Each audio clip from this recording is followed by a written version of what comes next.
daude bilankide, goitzitiken arratsalde arte. Eta ekipuan dazkeu 20 belatz, momentu honetan lanian. Eta gure lana da hori, pistatiken ibiltzen gera, inguruetatiken, eta animali batzuk ikusi ezkero, txoriak edo atak edo usoak edo belatzak hauek atatzen ditu.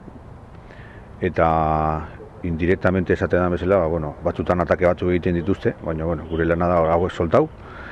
Eta beste gaztiak hau ikusten dituztenin, alde niti eta hemendik. Usatzea ez?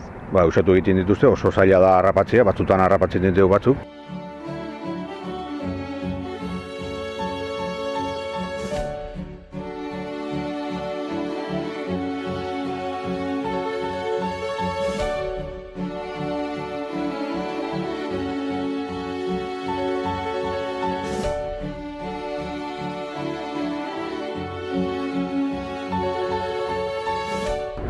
Hemen hegaztiak ibiltzen baldin badira, hegaztina daude korrata bera egun guztian zehar, eta hori ekiditzeko ibiltzeko belatzak.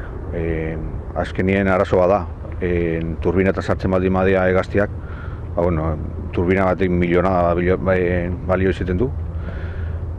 Eta hobeto da, zerbitzu on bat kontratatzea, turbina buskatzen ibiltzea baino. Turbina batek gure urtebeteko lanaren presupuestoa superatzen du. Eta gure lana hori da, ekiditzea atak eta horako txoriak hemen ibiltzea.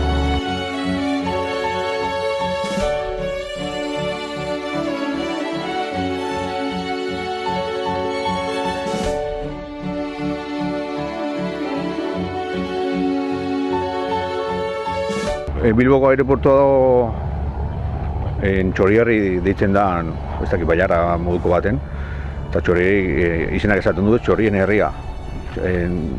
Naturalki Txorien migrazio pasua da, hor Urdaibai dago, eta migrazioen udazken etortzen dienen hegoaldera, Urdaibaitik hemendik pasatzen dira eta hegoaldera, eta orain martxoan iparraldera pasatzen dira, eta arazoa da. Migratzaile asko ibiltzen dira, irailetiken, martxo apirila arte, hor arazo gehienan dazkeu. Izenak esaten du Txorierri.